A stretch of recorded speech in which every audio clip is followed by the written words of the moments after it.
Hey guys, what's going on? It's Jay, and in this video, I'm going to go over reasonably affordable wide-angle lens options for the Sony ZV-E1. Now, of course, these lenses will work on all the full-frame Sony E-mount cameras like the FX3, you know, the A74, for example, A7R5, and so on. And these lenses will also work on crop factor cameras such as the Sony ZV-E10.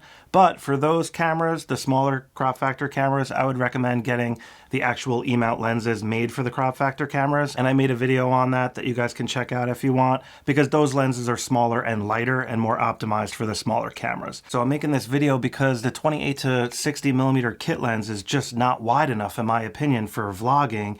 And also the aperture is too slow for that buttery background that we all love. Alright guys, so I just wanted to thank BH Photo for helping me out and letting me borrow all this gear for this lens shootout. So I wouldn't have been able to make this video without them letting me borrow all this stuff. So that was super cool of BH, and I highly recommend you guys check out BH Photo Video for your photography and video needs.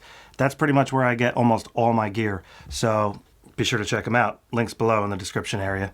In addition to that, if you're using the new awesome dynamic stabilization mode that the ZV-E1 offers, the 28mm is even less wide because it crops in when you use that stabilization mode. So let me show you what I mean.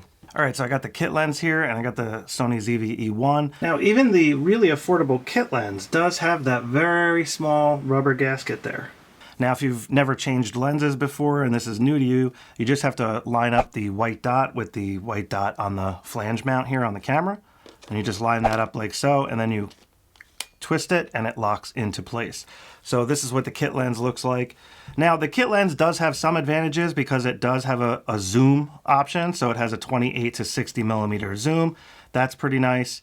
It's also fairly lightweight and fairly compact, as you could see here. All right, so now I'm recording with the ZV-E1, and this is what 28mm looks like. Now, I just have the stabilization on for the sensor. I don't have the active stabilization on, and this is what it looks like at hand holding distance. So you can see 28mm is pretty good actually for vlogging, but the problem is as soon as you enable the stabilization modes, that's when it crops in a lot. So let me show you what I mean here. So this is active stabilization. So if you look here, that's just the sensor stabilization. And now when I hit active, see how much that crops in? Now watch when I crop into dynamic stabilization. I have to stop recording to do that though, so hang on a sec. So now I'm recording in dynamic stabilization, and you can see, look how tight that is. So that's at hand holding distance, and that's how tight the crop is. So now we're back with just the sensor stabilization, so you can see how this is fairly wide. So if you're using the kit lens like on a tripod like this, it's good enough. It's really the hand holding while vlogging where it becomes a problem, because you need those stabilization modes enabled. Now, also, there's a couple other things that matter when it comes to lenses. So I'm going to start with the kit lens. So minimum focus distance. You can see here, that's the minimum focus distance. You watch, it'll lose it right there. So right about there is the minimum focus distance. So that's as close as I can get if I'm doing like the product showcase and I'm holding up a product. So you can see here, it does work great. Like, it still works excellent. The lens, the autofocus works good and stuff. But note the buttery background. It's not really that buttery. And that's the f4 aperture. That's as fast as it goes at this focal range. So that's as buttery of a background as I can get. Now, the other thing I wanted to show you is lens flare. So you can see here what kind of lens flare we're getting. This lens does a pretty good job in that regard. You can see here a little bit of an angle. Right there is pretty good. Pretty well controlled as far as lens flaring goes. And also note just how sharp this lens is. It looks really good as far as sharpness goes. And by the way, I'm recording in 4K 24 and I have the camera in aperture priority mode. I'm not using log, I'm just using the standard recording mode. Alright, so the first lens in this shootout that we're going to go over is the new Viltrox 16mm f1.8 lens. $550 US. Now, compared to some of the really expensive GM lenses, for example, this is somewhat affordable. Now, it's still quite a bit of money, don't get me wrong, but you are getting a lot of features with this lens. I gotta tell you though, I don't really like this screen on the top. It's kind of cool how it'll show you the distance and what aperture you're in and stuff, but it's just kind of bright and annoying. To be honest, it just catches my eye. I don't know, not the biggest fan. But again, features do matter, and that's one of the reasons why this lens is as expensive as it is. So for example, we have an autofocus, manual focus switch here. We have 2 function buttons here. Also, it has a manual aperture ring, and you can actually declick that ring so it doesn't make any noise when you turn it. And then it also locks in with a nice firm lock into auto mode. So once it's in auto mode, it's not going to accidentally like unlock and get on f22 by accident. Has a nice petal lens design here. It's got a large 77mm filter thread here, and you can see the front lens element there. Now this also has a very quiet STM autofocus motor, and it's like all metal. It's quite heavy at 19.4 ounces or 550 grams, so this is not a lightweight lens option. It also has a USB-C port on the back for firmware updates, which is pretty cool. So this is a weather-sealed lens, which will help a lot with dust and moisture and things like that. Also worth noting on the Viltrox lens is this rubber gasket for weather sealing, which is a really nice feature. And this lens also has nano coatings on there, so it's supposed to help with, you know, flaring, ghosting, and punchy contrast. So let me mount this up to the ZV-E1 so you can see what it looks like. All right, so here it is mounted up to the Sony ZV-E1, and this lens is quite large, there's no doubt about it. Let me turn it on and I'll switch to the ZV-E1. All right, so this is 16mm at f1.8, so this is what you can expect in an environment like my studio here. Now, if I hold up a guy here, go to the minimum focus. Yeah, so right about there is minimum focus distance, and this is in product showcase mode. So you can see just how much wider this is. Now watch when I enable active stabilization. Right now it's just on the sensor stabilization, so if I enable active, that's how much it punches in, so it's not too bad. Now, I just gotta stop recording to enable dynamic stabilization so you can see what that looks like. All right, so this is with dynamic stabilization enabled, and you can just see it's still wide enough. So if I was hand holding here, you could see that's still wide enough, you know, to walk around and, you know, talk to the camera and get stuff done. You have enough room for another person in the scene, even with this stabilization option on. So that's really good. Now, let me just switch that back off. All right, so now I'm back to standard stabilization, which is just the sensor. So I just wanted to show you flaring really quick to see how this handles the flaring. Looks like it's doing a really good job. All right, so the next lens I got for you guys is the Sigma 17mm f4 lens. And this is a really nice lens. It's a DGDN contemporary lens. So the build quality is really good. It's an all metal design. It does have a slower f4 max aperture, but what you get in an advantage with that is a much smaller, lighter weight lens. So because this lens has such good build quality, it is a little bit heavier because of all the metal. But the slower f4 aperture does yield you some lighter weight. So you can see the build quality is really nice on this. This also has a manual clicked aperture ring, as you could hear here. Now this is a little bit heavy considering the size. It's 7.8 ounces or 220 grams, so it's not like heavy relatively. It's just because it's so small, you'd expect it to be a little bit lighter, but due to the metal construction, it adds a little bit of weight, you know what I mean? So that quality build does give you a little bit of heftiness to it, but I actually like the build quality. It feels really good. The focus ring feels absolutely like butter. Big fan of that. It also has an autofocus manual focus switch here, which is really nice. Has a 55mm filter thread on the front. Has a rounded 7-blade aperture. This lens also has a dust and moisture resistant design, so the build quality, like I said, is really good. So these Sigma contemporary lenses also have a nice rubber gasket here. It's a smaller rubber gasket, but it definitely, when you mount it to the camera, you can feel it. It cinches up super nice. Now this lens actually goes for $5.99 US, so again, not exactly cheap, but the build quality is excellent and the optical quality is really good as well. Let's throw it on the ZV-E1 and I'll show you what it looks like in this environment here. All right, so this is what the Sigma looks like. So this is 17mm at f4. So now this lens has a really good minimum focus distance of 4.7 inches or 12 centimeters. So what that means is I can get really close with this little guy. See that? So now if you look at the background blur, it's gonna look killer, even though it's slower at f4 due to the minimum focus distance. Now, if you remember the Viltrox, I was all the way out here for the minimum focus distance, so the background blur wasn't that good. But with this lens, I can get really close, as you can see here. So that's quite incredible. And, you know, that's just one of the features that this lens offers.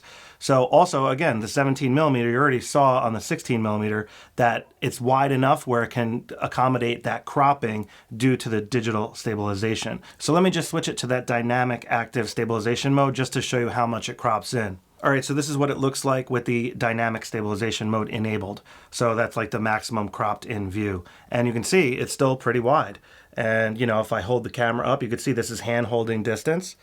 And it's looking really good. And you can see that dynamic active stabilization works really well, but it crops in that little bit. So in my opinion, 17 millimeter is wide enough. I would prefer a little bit faster aperture than f4, but due to that minimum focus distance, I do still think this f4 is fast enough for a lot of stuff. If the background's really far, it's still gonna look blurry at f4 on a full frame lens. But like I said, faster apertures, it'll get you more butter. All right, so just a quick flare test here.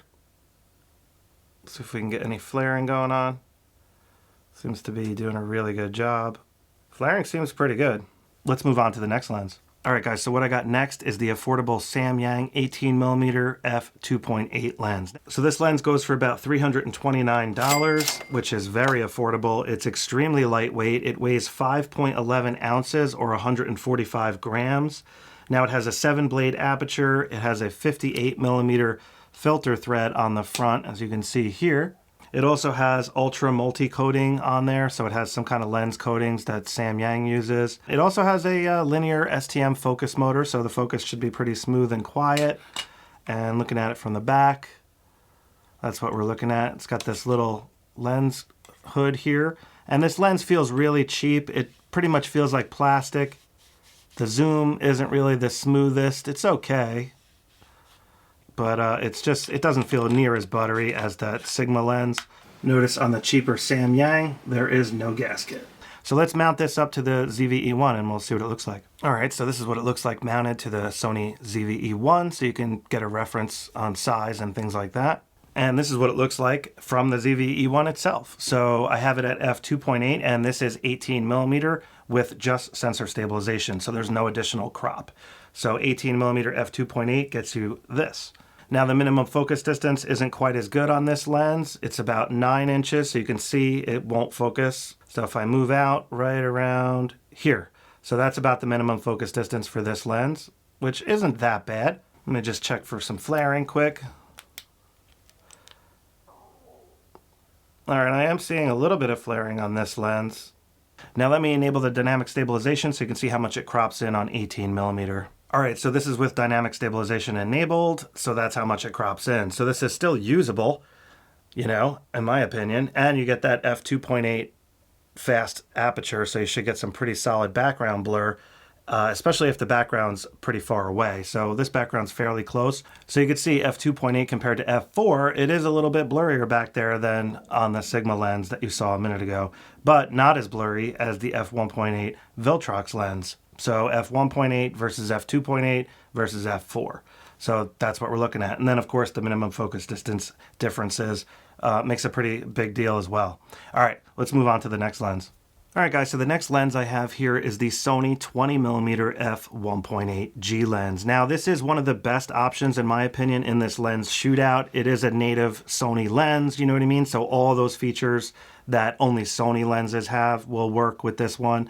Although most of the other lenses are compatible, especially the Sigma lenses, with the Sony camera features. But this lens offers, you know, it has a custom focus hold button here, has the autofocus manual focus switch. It also has the aperture ring here that you can turn manually if you want. So in addition to that, you can turn the click on and off on the aperture ring. Looking at the front of the lens, we have a 67mm filter thread. Now this lens weighs in at about 13 ounces or 373 grams. It's weather resistant. It has a rounded 9-blade aperture. Now it has the nano AR lens coatings on there. It has a dust and moisture sealed design. Now the Sony 20mm G lens has a rubber gasket as well. It also has the fluorine lens coating on the front element, which helps with water if like water droplets get on the front there. And in addition to that, this lens also has a dual XD linear focus motor system in there. So this will give you unbelievable autofocus performance. So this lens option would be great if you're doing like pro sports stuff, like think skateboarding, BMX, anything like that where you're really close to subjects and they're moving quickly.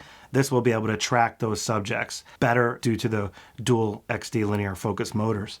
All right, let me mount this up and let's show you what this looks like. All right, so this is what the 20mm looks like mounted to the Sony ZV-E1, so you can just get a size reference there. All right, guys, now this is what 20mm looks like in the studio here. So I just have regular sensor stabilization on. There's no crop from the stabilization, and that's what it looks like. Now, this lens also has a really good minimum focus distance of about 7 inches, so you can get really close to your subjects as well. Not quite as close as the Sigma, which was 4 inches, but still, you can get pretty darn close, and as you can see, this looks pretty darn good. Background blur is solid. All right, guys, so what focus breathing is when the focus transition shifts and it's like really far, like it's a far focus transition. So for example, from the minimum focus distance like this guy here to my face, you could see on the edges of the screen here, watch how it like actually looks like it zooms a little bit. Here, watch again. You see that zoom effect? That's focus breathing. Now watch, on the G lens here, I can enable focus breathing compensation. Now it will crop in a little bit, which you'll see. So you do lose just a little bit from the edges. So it crops into like 22mm, 24mm approximately. But you'll see how good it works when it comes to holding stuff up like this. Let me show you. All right, guys, so now I have focus breathing compensation on. So if you look at the edges, you can see it is cropped in just a little bit, but not too bad. Now watch when I hold something up. You see that, how the zoom, it's like not zooming now? So this is a really incredible feature that Sony has come out with, and it's awesome that the ZV-E1 has this, because when you're doing like hardcore cinematography, that focus breathing, it is kind of distracting. And if you watch like movies and stuff, you don't really see focus breathing very often because it's like distracting to the viewer. So this is a great feature that only the Sony lens offers in this shootout. Now let's check the flaring quick, and you can see here it's got a little bit of flaring there, for sure. Not too bad, but just a little bit. All right, so this is the dynamic active stabilization, and you can see it cropped in quite a bit, but at hand holding distance here, it's still wide enough, in my opinion, for vlogging purposes. So this is a really great lens option because it's very feature rich. It has the best autofocus motors inside of it, has really good weather sealing, great lens coating. The sharpness is incredible, and the build quality is really good as well. Now, with that though, does come price. So this lens actually goes in at about $900. So this is one of the more expensive lenses in this shootout, but it's one of the best options, in my opinion, as far as quality goes. So all around quality and features, this lens is one of the best options. So let's move on to the next lens. All right, guys, so the next lens I have for you is this Sigma 20mm f2 DG-DN lens. Now, this is another really nice lens. This is a contemporary lens similar to the 17mm f4 I showed you earlier. So this is like an all-metal design. This lens is really heavy, actually. Weighs about 13.1 ounces, 370 grams. But, you get that really good build quality. The focus ring feels like absolute butter. Really nice. The manual aperture, really good feedback on that.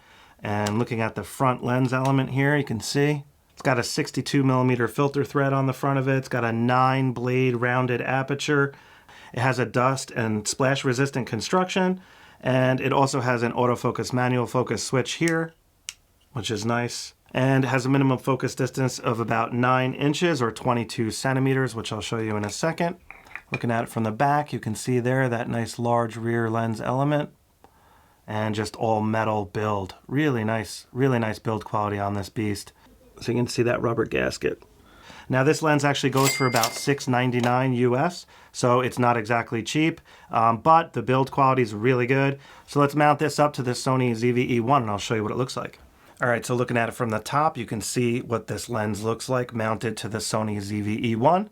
And it's a decent size. It's got a little bit of length to it, but it's not too fat, you know what I mean? It's not as fat as the 20mm G lens. All right, so here's what the Sigma 20mm f2 looks like, and it's at f2 20mm. So that's the background blur you can expect. Now, it's very similar to the Sony 20mm f1.8 you were just looking at. f2 is only a little bit slower, so that's what we're looking at. Now, let me show you the minimum focus distance, which is really good on this lens. Very similar to the Sony as well. So you can see that background blur looks really good. And you know, this lens offers really punchy contrast. You might notice it just has a nice crispy look to it. So this is what it looks like cropped in using the dynamic stabilization. So again, hand holding here, that is about the width that you're looking at. So that's pretty good in my opinion. It's still wide enough, absolutely, even cropped in using dynamic stab. All right, so let's test this thing for flaring really quick. Right about there, looks like there's a little bit. Doing a pretty good job with the flaring. All right, let's move on to the next lens. All right, guys, so the next lens we have is another really affordable option. It's the Tamron 20mm f2.8 Di3 OSD lens. Now, this lens goes for about $299 US, and it only weighs 7.8 ounces, 221 grams. It is weather resistant. It has a rounded 7-blade aperture design. It does have the BBAR coating that Tamron uses, and it has the OSD stepping motor in there. In addition to that, we're looking at a 67mm filter thread. Now, this is a little bit slower at f2.8, but it's lighter weight and more affordable. So that's what you get. It's also, because it's so affordable, notice how it doesn't have the manual aperture ring. There's also no manual focus autofocus switch. I just wanted to note, this Tamron does have pretty good weather sealing. It's got the rubber gasket on the back, which I was kind of surprised to see considering the price point of only $299. So that's definitely worth noting. So the focus ring feels okay, but not near as good as the Sony G lens or the Sigma contemporary lenses. So, you know, this one's much more affordable. So that's what you get with the cost, you know what I mean? All right, so that's what she looks like with the Tamron mounted. So you can see this lens is a little bit fatter, but it's much shorter and it's fairly lightweight as well. So, all right, guys, so this is what we're looking at through the Tamron 20mm f2.8 lens. So let me show you the minimum focus distance. Wow, it's really good. That's really good. All right, so this lens has a really good minimum focus distance. You can hear the autofocus though. It definitely makes some noise. So the focus motor does make a little bit of noise when doing like an extreme focus throw like this. So this is the loudest autofocus out of all the lenses I've tested so far. The Samyang you could also hear. The Samyang had a different sound to it, but very similar to this, I would say. Let me just test the flaring quick on this beast. All right, so here we can see some flaring. Pretty well controlled, I would say.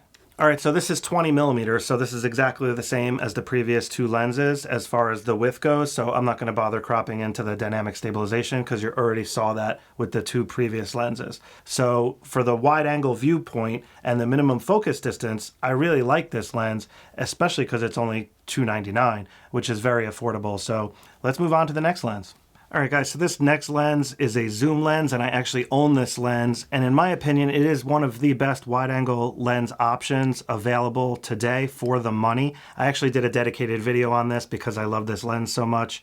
I recently got it from a friend of mine that was selling it. Shout out to Josh Satin. Check out his channel. He's awesome. And I just love this lens. It has optical stabilization built in. It is a large and heavy lens, but it has a nice zoom to it, 16 all the way to 35, which is really nice. Now, brand new, this lens goes for about $1,000, but because it's so much older, you can get it cheaper on eBay. So I got it for around $400. So these days on eBay, it ranges from like $400 to $600 or so. So again, you're saving quite a bit of money. Now, it's an f4 aperture, so it's not the fastest aperture. You're not going to get the most butter back there, but that aperture stays constant through the zoom range. You could just zoom in to like make a point, or if you swivel the camera around, you have that zoom range similar to the kit lens. You know, you have that versatility. And the optical stabilization is a nice advantage when hand holding because you don't necessarily have to use the dynamic stabilization mode.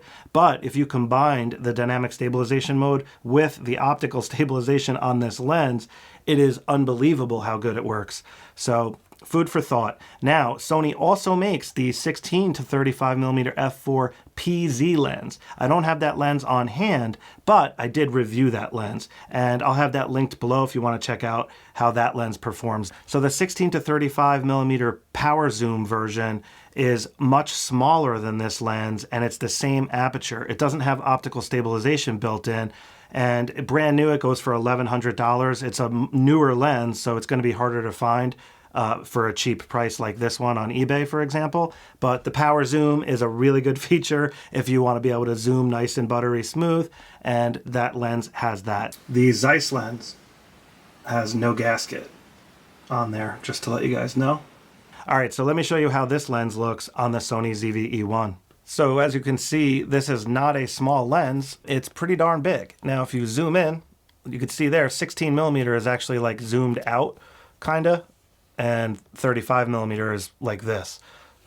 So it's kind of the opposite as to what you might think. So we're back to 16 millimeter where we started, but instead of it being f1.8 on that Viltrox lens, this is f4. So, but it has zoom. So you can see here, you could zoom in and out.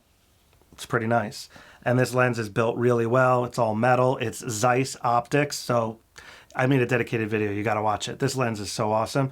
But anyways, I love the versatility of this lens. I wish the aperture was faster, but with the constant f4 aperture, you're getting a lighter weight lens than it would be if it was f2.8, for example. The 16 to 35 f2.8 GM lens is much larger, significantly heavier, and you know, it's way more expensive. So just depending on your budget, keep that in mind. That is another lens option out there.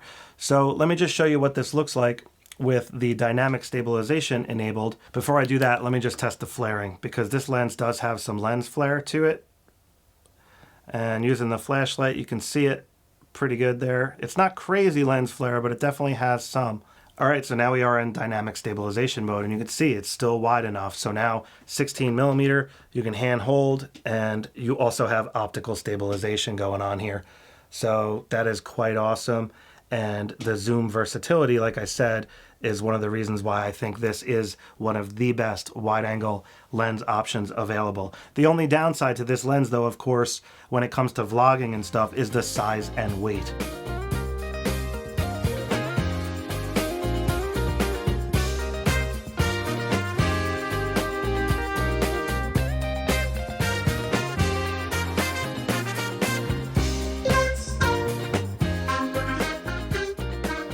All right, so I just wanted to mention this PGYTECH 1Mo 2 bag that PGYTECH actually sent me to check out. Now, this isn't sponsored or anything. They just sent the backpack to me and I decided to use it. I've been using it for a couple weeks now, and I'm really happy with it so far. It's got a ton of storage, really good build quality. I wasn't too sure, honestly, about the zippers and stuff. This is why I wanted to use it for a while, but everything is holding up great. And you can see how many pockets it has on the side. It's got a little side pocket there. And now these pockets on this side, you can actually go into the bag. So this will give you access to stuff. So you can throw like a lens up top. And you'll see here, when I open up the bottom one, how I have the ZV-E1 in there with the Zeiss lens mounted. And it's really nice. And it's got these very nice padded shoulder straps. It's got the laptop holder here, and which is a double slot, so you can put a laptop and an iPad, and you can see all the lenses I got loaded up in there. So this bag actually goes for about $220, and this is the 25-liter version, in case you are interested.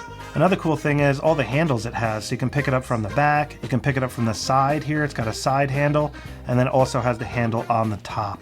All right, guys, so here we are. We're at the Green Bridge. I am recording in standard stabilization right now, so I'm just using the 5-axis stabilization. So I'm going to switch it to dynamic stabilization so you can see how smooth it is when I walk, and also, whoops, I almost just tripped. It's looking pretty good. And this is at f1.8, so the background should be looking pretty blurry back there. Alright, so now I have the dynamic active stabilization on, and this is what it looks like when I'm walking. So I'm just holding my arm out here, and I'm walking at a reasonable pace. And the stabilization, judge for yourself, but I think it works pretty good. And just wanted to show you how much it crops in when using this mode. So 16 millimeter is still wide enough, in my opinion, to get some really nice vlogging footage, as you can see here. Alright, so let me switch and try a couple of the other lenses so you can see the difference. Alright guys, so what I got on here now is the Sigma 17 millimeter. So this is a bit slower, so this is a f4 max aperture. And I'm also recording with this Sennheiser MKE 400 because the wind picked up a little bit. And I just wanted to compare the audio as well, just so you guys can hear the difference between on camera, which you just heard with the Viltrox, versus the much higher quality Sennheiser mic here. So again, F4, you can see the background's definitely going to look a lot crispier, you know, but the width is very close. So let me just turn on the dynamic active so you can see how much it crops in. All right, so here is the dynamic active, and you can see how it works. Now, this lens being much smaller is pretty easy to hand hold like this, and you can see how well the dynamic stabilization works. I'll just show you, spin around so you can see the sun in my face, and that is what we're looking at. All right, guys, so now I have the Samyang 18mm on here, and I do have the dynamic stabilization turned on. Now, what to note with this lens, in my opinion, what to look for, would be the contrast and stuff like that. Sharpness is pretty good on this lens, but the contrast and color may or may not, you know, be the greatest when compared to the Sigma lenses in particular, and the Sony and the Viltrox. You know, just keep that in mind. Look out for that. But as you can see, it's working pretty darn good. Background butter. Let's see what we got for the background butter there. All right, so here is full width 18mm. I'm hand holding with just the sensor stabilization for reference. So definitely much wider. All right, guys, so here is the Sony 20mm f1.8 lens. Now I have it in standard stabilization, so this is just the sensor stab on. I will turn the regular stabilization on in a minute. Just wanted to show you the 20mm wide angle view and the background butter there. It's looking pretty darn good. Alrighty, so now I have dynamic stabilization on, and you can see when I'm walking, it should look pretty darn smooth, but it did crop in quite a bit. Now, you know, 20mm, it's not going to be as wide as the 16 or the 17 or the 18, but still, I think this is still wide enough. Like, you wouldn't really be able to go much more than 20 as far as zooming in goes if you want to use the dynamic stabilization and still have it wide enough for vlogging purposes like you're seeing here, but this works really well. All right, sorry about that. I forgot I had the focus breathing compensation on, so I just turned that off, so it should be a little bit wider, not cropped in quite as much. This is still with dynamic stabilization on, but I also had the focus breathing comp on, so I just turned that off, because remember, the Sony G lens is the only one that has that feature. So now this is just regular, no focus breathing comp, and dynamic active on. All right, guys, so now I'm recording with the Sigma 20mm f2 lens. Now, this is going to look very similar to the Sony 20mm f1.8 that we just tested with, but something to keep in mind with the Sigma is the colors, contrast, and clarity in particular. But as you can see here, that f2 is looking pretty buttery in the background. Let me show you the background here. This is full width, so let me turn the dynamic stabilization on. You can see how much it crops in. All right, so this is with the dynamic stabilization on, and I'm just walking like I've been doing. So you can see here, this is what you can expect with a lens like this, 20mm cropped in with dynamic stab. And background butter is looking sweet. Really like this lens. All right, guys, so now I got the Tamron 20mm f2.8 lens. So with this lens, you're going to lose a little bit of background butter because it's a little bit slower than the f2 and the f1.8, but still, full frame camera, you're still going to get some high quality butter back there, as you can see here. All right, guys, now I got the dynamic stabilization on, so you can see how this works. Not sure how the autofocus is working, but I did have problems with this lens when I was testing in the lab, so it doesn't look like it's working too good. Maybe it is, maybe it isn't. It doesn't seem to be tracking my eye, is the problem. All right, guys, now for the last lens in this shootout here, I have the Zeiss, well, it's a Sony, 16 to 35mm f4 lens, but it has optical stabilization. So this is right now in standard stabilization mode. So it's using the optical stabilization and the sensor stabilization. So, you know, judge for yourself how well it's working. We'll see what it looks like on the big screen. All right, guys, so now at 16mm, I have dynamic active stabilization enabled. So when you combine that with the sensor stabilization and the optical stabilization, I'm thinking this should look like butter smooth footage, even while walking like this handheld. So You be the judge. Now, another cool thing about this lens is how you can zoom in and out, like I showed you earlier, flexibility. Now, I did want to talk for a second about the Tamron 20 to 40 millimeter f2.8 lens, which I was not able to get my hands on for this shootout. So I apologize, but that is also a really good option for doing stuff like this. So be sure to check out that Tamron 20 to 40 millimeter. I'll have it linked below the video if you want to check it out. There's tons of reviews on YouTube.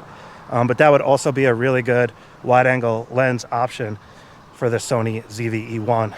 All right, guys, so the last thing I wanted to show you is what it looks like when you're using a gimbal. Now, this is a 3-axis stabilized gimbal, so this allows me to shoot at 16 millimeter with no stabilization on. And I do actually have the sensor stabilization on, just so you know, but it doesn't cost me any crop.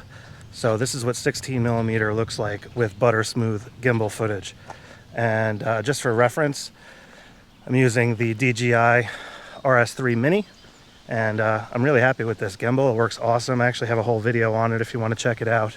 It'll show you how to set it up and stuff for your needs, but this is really smooth footage. So you could use this as reference when you compare to the cropped in dynamic active stabilization and just regular hand holding, you know what I mean? So.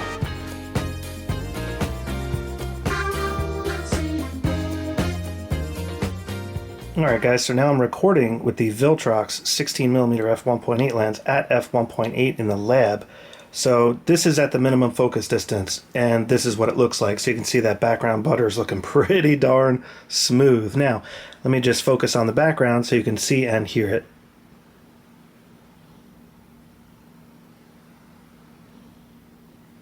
I am using the on-camera audio as well for the Sony ZV-E1, just so you know, so you could listen and hear what the audio sounds like in this environment from behind the camera. So let me just focus on the background. And there it goes, right back to the quarter. Alright guys, so this is what an aperture throw looks like, and this is one of the advantages of having a declicked manual aperture ring. So I'm at f1.8 right now. Now watch this. I'm just turning the aperture ring all the way to f22. So that's what you can do with a manual aperture ring that's not clicked. Alright guys, so now I'm recording with the Sigma 17mm f4 lens, and I'm very close to the minimum focus distance on that quarter, so you can see just how close I can get, and you can see just how buttery that background is. Now, let me focus on the background and see how smooth it goes. Goes right back to the quarter, and this lens is silent. I do not hear it at all. Yeah, I can't hear it. And the autofocus seems to work really well. Alright guys, so now I'm recording with the super affordable Samyang 18mm f2.8 lens. Now, this is as close as I could get and have it focus on the quarter with autofocus. Now, if you switch it to manual focus, you can get a little bit closer to the quarter, but like I said, in autofocus recording video, it wouldn't work until I got it at this distance. So that's as close as I can get. Now, let me show you what it looks like when I focus on the background. There you have it. We'll go back to the quarter. Go over the dollar bill. So it seems to work pretty darn good. It's fairly quiet in this test. I can only hear it a little bit, but like I said, not bad. Alright guys, so now I'm recording with the Sony 20mm f1.8 G lens at approximately a minimum focus distance. Now, let me just touch on the background there. You can see nice buttery smooth transition. Go back to the quarter, and there you have it. So the Sony lens, silent, can't hear anything. Nice punchy colors, nice creamy background, and very nice minimum focus distance. Now this lens also has the manual aperture ring. This is with the click off, and you can do an aperture throw. So again, it's a pretty cool feature that you get with the lens if it has the manual aperture ring. Alright, so this is the Sigma 20mm f2 lens. Minimum focus distance. Focused on the background. Seems to work pretty darn good. Can't hear this lens at all. Perfectly smooth. And this also has the stepped aperture ring, so you can do an aperture throw, but because it's stepped, it has that clicking, as you can hear there. All right, guys, so recording with the Tamron 20mm f2.8 lens. Now, it is recording. The issue that I'm having with this lens, though, and I honestly don't know why, I will let you know if I get to the bottom of it, but if I try to touch on the screen, it is switching to manual focus mode. All right, so as you can see, going from the background, the Tamron is jumping a little bit. I'm just touching on the background, and it's automatically switching back to the foreground for some reason. So the tracking just doesn't work as good. I'm just touching around the screen, but it's like picking the wrong thing for some reason. I'm also having a problem where it's switching to manual focus. I just don't understand why. It's only doing it with the Tamron lens though. I didn't have any problems with any other lens. So right now it went from AFC to manual focus. It is what it is, guys. I'm just reporting what I'm finding here. So alright guys, so this is the 16 to 35 f4 lens, and this is as close as I can get with this lens, and you can see the background blur there. Now if we switch to the background, it's nice and quiet, nice and smooth, and go back to the quarter, like so. So if I zoom into 35, it won't let me focus. I have to move that quarter a little further away, right about there. So that's about the minimum focus distance at 35mm. So if we switch focus to the background, you can see it's going pretty good. All right, guys, so I'm going to show you distortion in this next test here in Lightroom. So I used the distortion compensation. I had that set to auto, and it did work on all the lenses. So you can see it with it on and off. So for example, here is the Viltrox lens, and you could see here with the distortion comp on and with it off. So with it on, it tries to straighten it. You can kind of see up here in the corner, it looks a little funny right there.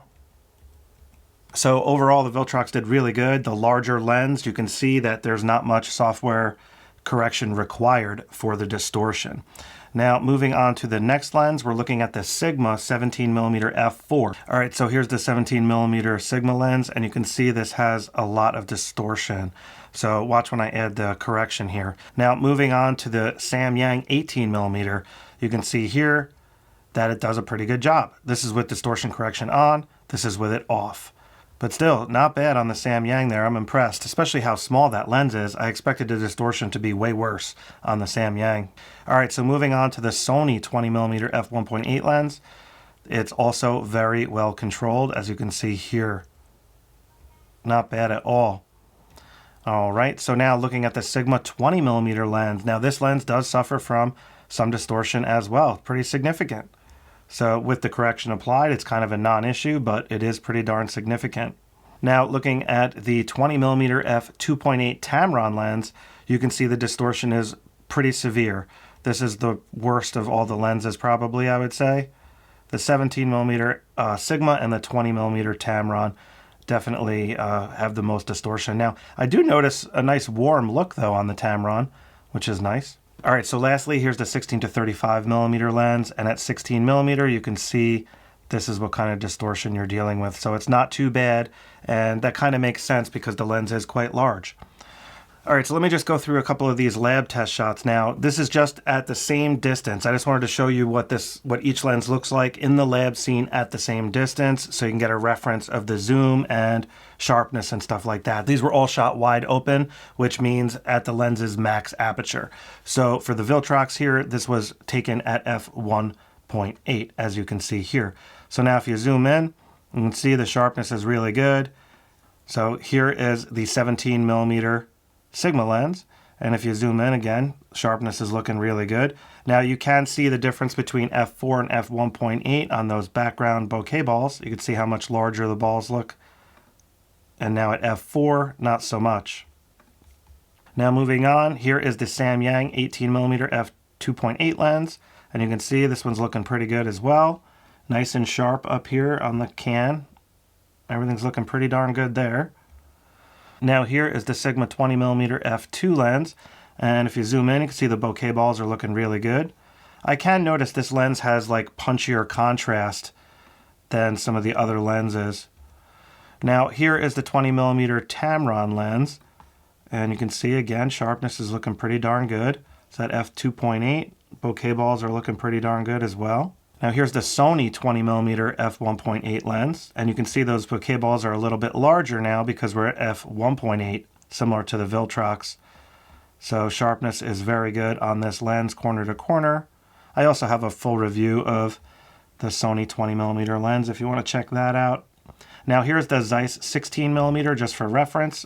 So it's slower at f4, but quite wide. Now here it is at 35mm zoomed in, just so you can see what that looks like. And then here is the 28mm to 60mm. So this is just the kit lens, so you can see what that looks like. So 28 to 60. And then if we go back, so 28 versus 16, you can see how much wider 16mm is. This is why 28 is not wide enough if you're doing like vlogging and stuff like that. It's just not wide enough to stand in front of the camera because it's just too much zoom, really. All right, guys, so just wrapping things up here with this ZV-E1 lens shootout. Now, of course, ZV-E1 is a full frame Sony E-mount camera, so the A7 IV, the A7R5, the A7R4, all these cameras will work. They're all full frame E-mount cameras.